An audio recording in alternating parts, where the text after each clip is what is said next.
Welcome back to Kili soul. So இன்றைக்கி நம்ம channel என்ன பார்க்க போகிறோம்னாக்கா இந்தியாவுக்கும் ஆஸ்திரேலியாவுக்கும் நடந்துகிட்டு இருக்க பார்டர் கவாஸ்கர் ட்ராஃபி பற்றி தான். ஆக்சுவலாக ஃபைனல் டெஸ்ட்டு நேற்று நடந்துச்சு. இந்த டெஸ்ட் வந்து பார்த்திங்கன்னா இந்தியா ஜெயிப்பாங்கன்னு சொல்லி எல்லாருமே எதிர்பார்த்தாங்க. பட் இந்தியா அந்த மேட்சை தோத்துட்டாங்க. இந்த மேட்சை பொறுத்த வரைக்கும் இந்தியா ஃபஸ்ட் பேட் பண்ணியிருந்தாங்க. இந்தியாவுடைய கேப்டனாக ஜஸ்பிரீத் பும்ரா நியமிக்கப்பட்டிருந்தார். ரோஹித் சர்மா இந்த 5th டெஸ்ட் மேட்ச்சில் விளையாட போகுதுன்னு சொல்லி முன்னாடியே ஒரு அறிவிப்பை வெளியிட்டிருந்தார்.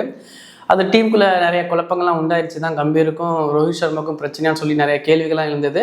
பட் ரோஹித் சர்மா ரொம்ப தெளிவாக இன்டர்வியூவில் சொல்லிட்டாரு, இல்லை நானாக விலகிறேன்னு சொல்லி. ஸோ இந்த மேட்சை பொறுத்த வரைக்கும் ஜஸ்பிரீத் பும்ரா கேப்டன் நியமிக்கப்பட்டிருந்தார். ஜஸ்பிரீத் பும்ரா வந்து பார்த்திங்கன்னா இதற்கு முன்னாடி ஃபஸ்ட்டு டெஸ்ட்டில் அவர் கேப்டன் பண்ணி அந்த மேட்ச்சை ஜெயிச்சிருந்தார். ஸோ அதே கான்ஃபிடன்ஸ் மறுபடியும் இந்தியன் டீமுக்கு வந்துச்சு. ஸோ இந்த மேட்சை பொறுத்த வரைக்கும் இந்தியா ஃபஸ்ட் பேட் பண்ணி ஃபஸ்ட் இன்னிங்ஸில் 185 ரன்களுக்கு 10 விக்கெட் இழந்திருந்தாங்க. இந்தியன் டீமை பொறுத்த வரைக்கும் பார்த்திங்கன்னா ரிஷப் பண்ட் ஒரு 40 ரன்ஸ் அடிச்சிருந்தாங்க. ரவீந்திர ஜடேஜா ஒரு 26, அதுக்கப்புறம் கேப்டன் பும்ரா ஒரு 22 ரன்ஸ் அடிச்சிருந்தாங்க. ஸோ அதுக்கு மேலே இந்தியாவில் பெருசாக பர்ஃபார்மன்ஸ் பண்ண முடியல.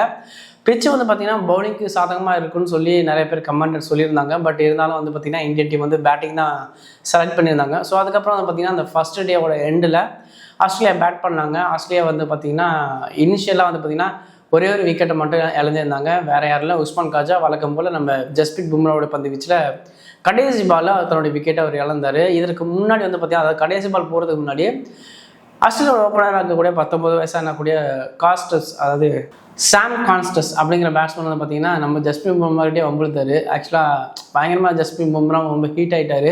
ஸோ ரொம்ப கான்ட்ரவர்ஷனாக வர நேரத்தில் கடைசி பால் பவுலிங் போட வேண்டியதாச்சு.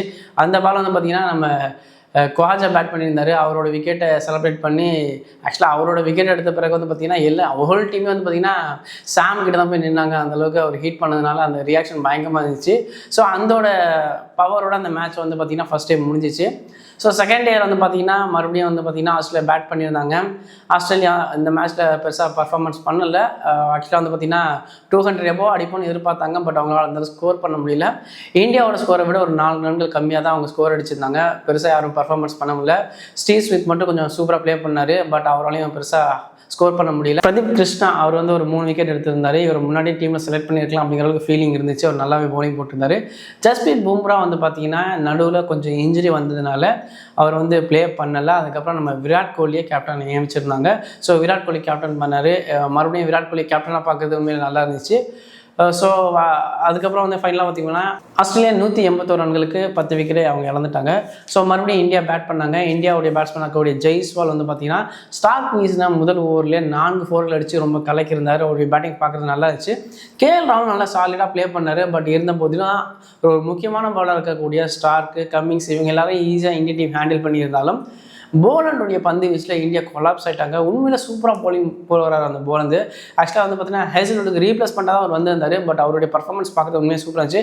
ஸோ இந்த மேட்ச்சில் வந்து பார்த்திங்கன்னா அவர் சூப்பராக போலிங் போட்டு ஏர்லி விக்கெட்ஸை எடுக்க ஆரம்பிச்சிட்டாரு. ஸோ இதனால் இந்தியன் டீம் வந்து ஸ்ட்ரகிள் ஆக ஆரம்பித்தாங்க. ஸோ இந்தியன் டீமை பொறுத்த வரைக்கும் ரிஷப் பண்ட் மட்டும் தான் உண்மையில் சூப்பராக ப்ளே பண்ணார். அவர் வந்து பார்த்திங்கன்னா 31 பந்துகளுக்கு 60 ரன்கள் அடிச்சிருந்தார். ஒரு T20 மோடில் தான் அவர் ப்ளே பண்ணார். ஆக்சுவலாக இது வரைக்கும் ரிஷப் பண்ட் இந்த இன்னிங்ஸை தான் எல்லாருமே எதிர்பார்த்துருந்தாங்க. பட் அந்த மாதிரி ஒரு இன்னிங்ஸ் ப்ளே பண்ணார். யார் பவுலிங் போட்டாலும் 6 4 இது மட்டும்தான். ஸ்காட் பாலந்தும் சரி, ஹேசல்வுட் பேட் கமிங்ஸும் சரி, யார் பவுலிங் போட்டாலும் சூப்பராக அடிக்கிட்டே இருந்தார். மிச்சல் ஸ்டாக்ஸ் ஓவரில் 2 6 தொடர்ச்சி ரொம்ப கலக்கியிருப்பார். கடைசியில் வந்து பார்த்திங்கன்னா பேட் கமிங்ஸோட பவுலிங்கை தன்னோட விக்கெட்டை அவர் இழந்திருப்பார். இந்த டைம் வந்து பார்த்திங்கன்னா பேட் கமிங்ஸ் லெக்கில் போடாமல் ஆஃபில் போட்டுருவார். பட் நம்மளால் ஷார்ட் அடிக்க ட்ரை பண்ணி தன்னோட விக்கெட்டை இழந்திருப்பார். ஸோ அதுக்கப்புறம் இந்தியன் டீமில் பெருசாக சொல்கிறதுக்கு யாரும் பேட்டிங் பண்ணலை. ஃபைனலாக இந்தியா 157 ரன்களுக்கு அனைத்து விக்கெட் எழுந்துட்டாங்க. ஸோ 164 ரன்கள் அடித்தா வெற்றிக்கிற எளிய இலக்கோட தான் ஆஸ்திரேலியா கிளம்புறாங்க. இது எளிய இலக்குன்னு சொல்ல முடியாது. ஏன் அப்படின்னு நான் சொன்னேன்னு கேட்டேன்னா இந்தியன் டீமை பொறுத்த வரைக்கும் ஜஸ்பிரீத் பும்ரா ஃபைனல் இன்னிங்ஸில் வந்து பார்த்திங்கன்னா அவர் பவுலிங்கே போடல. ஸோ பும்ரா இல்லாத ஒரு பவுலிங் வந்து பார்த்திங்கன்னா டெஃபினட்டாக ஆஸ்திரேலியாவுக்கு ஒரு பாசிட்டிவ் தான். இருந்தாலும் பிரதீப் கிருஷ்ணா நல்லா பவுலிங் போட்டாங்க. பெருசாக இந்தியன் டீம் வந்து 4 விக்கெட் மட்டும் தான் எடுத்திருந்தாங்க. அதுக்கப்புறம் ஆஸ்திரேலியா வந்து பெருசாக ட்ரபிள் பண்ண முடியல.